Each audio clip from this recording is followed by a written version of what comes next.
Hi everyone, I'm Kino MacGregor and I am welcoming you to this Ashtanga tune-up class.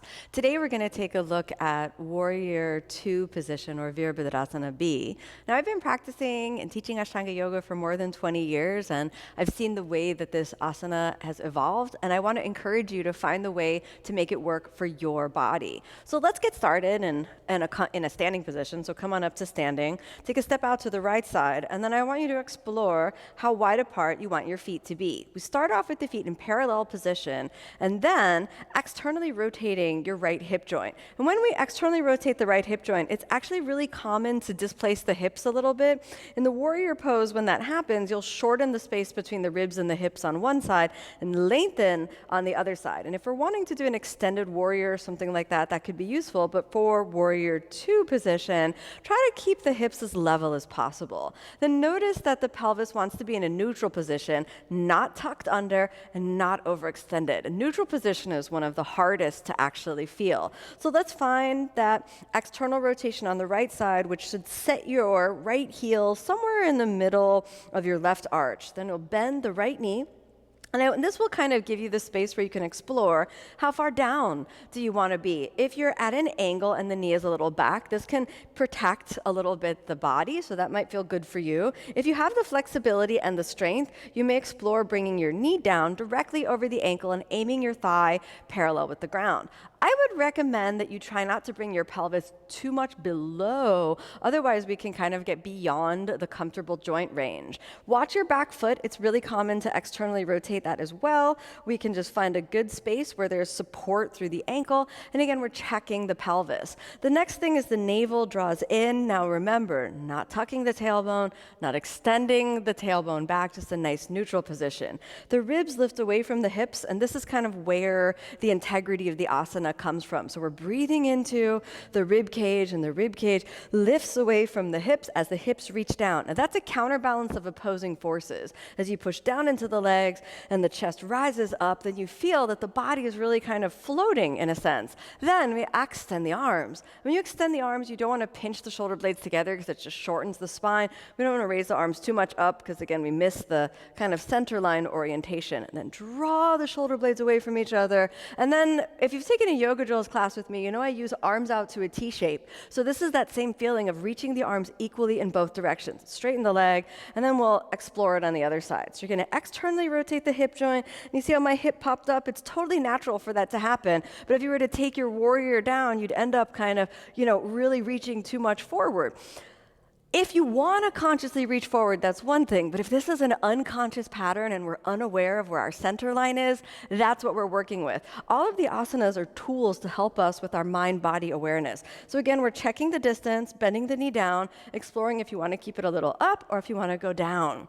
Then, to get the legs a little more activated, let's find the hip creases and then root down with your greater trochanters. That's the outer bony protrusion of your thigh bone. That's kind of a good place to think about sending those both back and down. Watch your back foot, make sure it doesn't turn out. Let's keep it kind of close to a 90-degree angle as much as possible. If you need to turn it a little in, that's okay too. Once your legs reach their foundation, again, the pelvis is neutral, not flipped back, not tucked under, but just nice and neutral. The navel draws in, the ribs float multidimensionally in all dimensions away from the pelvis. You're feeling the body. And we'll relax the shoulders at the same time and then extend the arms. Good. The neck is free, so you don't want to do the asana with the neck, but the shoulder blades move away from the spine, and we keep the navel in. As you breathe, we're connected into the subtle body, and then we can find the way back up to standing. Now I want to show you an alternative of how to work this asana. So you could, for example, use a chair, and using a chair in Warrior 2 is really helpful to maintain the integrity of the alignment. It's also a really good way to make the asana accessible if you can't stay standing for too long.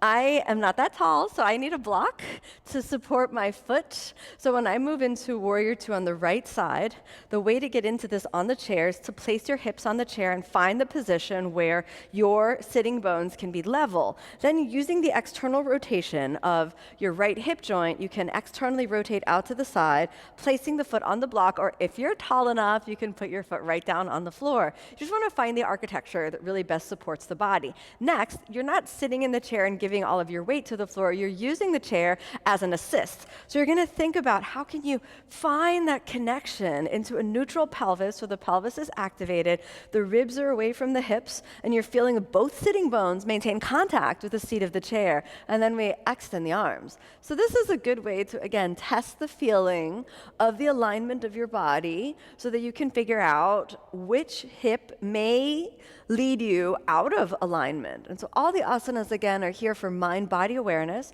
If you have a slightly different movement that feels better for you, for example, if you want to reach a little up with the arms, or if you want to engage a little bit more with your center line, that's totally okay. All right, let's explore the other side. So let's come on in. We're going to put the block on the other side and then find the alignment. So I usually like to externally rotate first and then reach that back leg so my pelvis can find the good position on the chair. Both sitting bones have some kind of awareness contact with the seat of the chair. The navel draws in. I'm checking my iliac crest to make sure that those are in line. And maybe I want to move the block just a little bit back. Good, so then I can track the knee. Yes, that's better. I got the knee over the ankle now, which means I can activate the legs with the support of the chair. We're feeling the trochanters moving back. And then the navel draws in, so the spine lifts up away from the pelvis, and we're moving into Warrior Two on the other side. So this is very activated, and we're feeling the length. We could explore what happens if we lean a little bit back. How does that feel? What happens if we lean a little bit forward? How does that feel? And how do we return to our center line orientation, where the head is stacked over the rib cage stacked over the hips, and the hips are connected to the strength of the legs. Nice.